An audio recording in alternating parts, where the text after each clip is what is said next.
Today, a trip to Disney World is right at your fingertips. You've got an app that tells you where to go, how long the wait is, and lets you order Mickey pretzels from halfway across the park.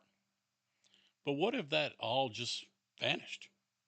Welcome to 1995. No apps, no Genie Plus, no Google to find a bathroom location on the fly. Heck, you couldn't even text your family if you got lost. A Disney trip back then, it was like Survivor with mouse ears. The only way to win was with paper maps, patience, and a mild obsession with Florida humidity. Could you survive? Let's find out. I'm Lee with All About the Duck, and your most essential tool for survival isn't in your pocket. It's a gigantic foldable piece of paper, your park map. Within minutes of arriving, it already has that weird crease from being shoved into a fanny pack, and it's probably a little damp from that oppressive Florida humidity. This map is your only guide through a sprawling kingdom teeming with tens of thousands of other lost souls. There are no real wait times here, no friendly GPS dots showing where you are, just you and a cartoon maze of winding paths, somehow expected to get you from Tower of Terror to Splash Mountain without accidentally ending up in a gift shop again. Parade started when they started. Miss it? Too bad. No push notification. You either got lucky or you cried quietly by the hub while trying to figure out where the heck is Liberty Square. And the crowds? Oh, the crowds. While total attendance was lower than today, the lack of crowd management tech made it feel incredibly dense.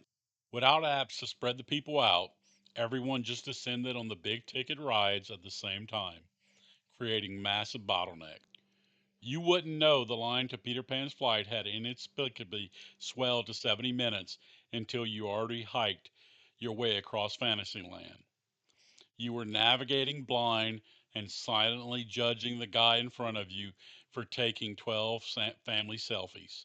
Surviving this required a master negotiator, a PhD in patience, and a very high tolerance for being completely and utterly lost.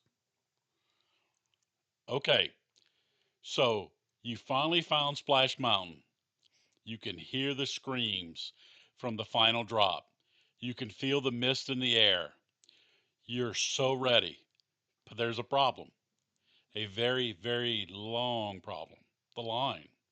And in 1995, every line was a standby line. The FastPass system was still 4 years away. This means that you are physically standing for every single minute of that wait. No virtual queues, no lightning lanes. There's just you, the person in front of you, and a slow shuffle forward. The Florida sun is relentless, and a lot of these queues offered precious little shade. You had no phone to distract you, no games to play, no social media to scroll. You're just left there with your own thoughts and your equally exhausted family and probably a sunburn in the shape of whatever hat you forgot to put sunscreen on. A trip in 1995 was also a journey through a landscape of attractions that today's guests can only dream about or scream about. They weren't just rides, they were experiences, and some were far more intense and raw than the parks you find today. Let's head over Magic Kingdom in the recently revamped Tomorrowland. Here you'd find the extraterrestrial alien encounter, which opened in June of 1995. This wasn't your friendly ET experience. You were strapped into the seat in a dark theater as a monstrous alien was accidentally teleported into the room, escaped, and wreaked havoc in complete darkness. Using incredible sensory effects, you could feel the hot breath on your neck and its drool dripping on you. It was so intense. Kids would lose it. and adults too. Over at Epcot, the park was still focused on edutainment. You could ride beloved slow moving spectacles like Horizons, which gave you a glimpse into future living, or the world of motion, a funny trip through the history of transportation. And who could forget the Skyway? Those gondolas swung high above Magic Kingdom, connecting Fantasyland to Tomorrowland, offering you incredible views. Safety rails? Optional. Incredible screams? Guaranteed. 1995. Weird, terrifying, sometimes ridiculous, and totally unforgettable. After hours of walking and waiting, you're starving. But in 1995, getting food was another mission entirely. Forget mobile order, the concept hadn't even been dreamed about. Your only option was to march to a counter service spot and get in, you guessed it, another line. Picture the lunch rush at Pecos Bill. Dozens of family all converging at once. You see the menu for the first time when you're standing under the giant, overwhelming menu board. One person in your group stands in a long queue to order food while the others circle the dining room like vultures, trying to spot a family that looks like they're finishing up so they could snag their table. Want to sit down dinner? There was no app for that. You either had to call a booking number weeks or months ahead or physically walk to the restaurant first thing in the morning and put your name down for that evening, just hoping they weren't already full. The entire dining experience was an exercise in timing and luck. And if you were unprepared, you would easily burn a huge chunk of your day just trying to track down a hot dog. Now, surviving without a smartphone was the final challenge that ties everything else together. You have absolutely no digital safety net. You are completely on your own.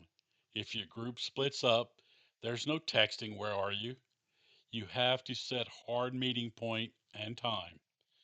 Okay, meet at the Castle Hub at 3 o'clock. If you're not there, you're finding your own way back. It was a system built on trust and punctuality, and it often failed spectacularly. Some families brought walkie talkies, fun idea, until 2,000 other families were on the same channel trying to talk at once. Good luck getting in a full sentence. How did you capture the memories? With disposable cameras. You'd spend your trip carefully rationing your 27 exposures, taking pictures without knowing if they were blurry or if your thumb was covering the lens. The magic moment wasn't instant. It came 2 weeks after you got home when you finally got to see the photos developed. And entertainment in line, that was your family. You talked, you played I Spy, you stared at the back of the head of the person in front of you. Most critically, you were disconnected. While that created a more present shared experience, it also meant every little problem, from checking the weather to finding the nearest bathroom, was something you had to solve on your own. So that was it, the 1995 Walt Disney World Survival Gauntlet. A world of paper maps, inescapable lines, terrifying aliens, and a complete reliance on your own wits. It was a chaotic, sweat soaked, and often frustrating experience that demanded military grade planning and the patience of a saint. Compare that to today's streamlined, app driven vacations. It might sound like a nightmare, but there was a different kind of magic in that chaos. The shared struggle of navigating the crowds, the collective gasp during alien encounter, the simple joy of actually finding an open table for lunch. These were the moments that forged real memories. It was a trip you didn't just take, you earned it.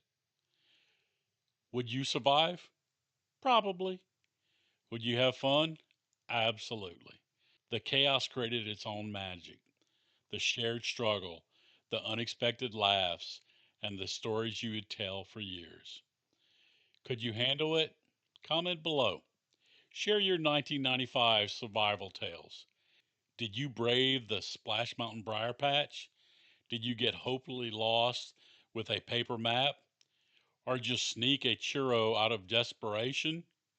We want to hear all about it. And if you love stepping back in time to these weird, wonderful, slightly sweaty days of Disney, hit like and subscribe. And as always, see you real soon.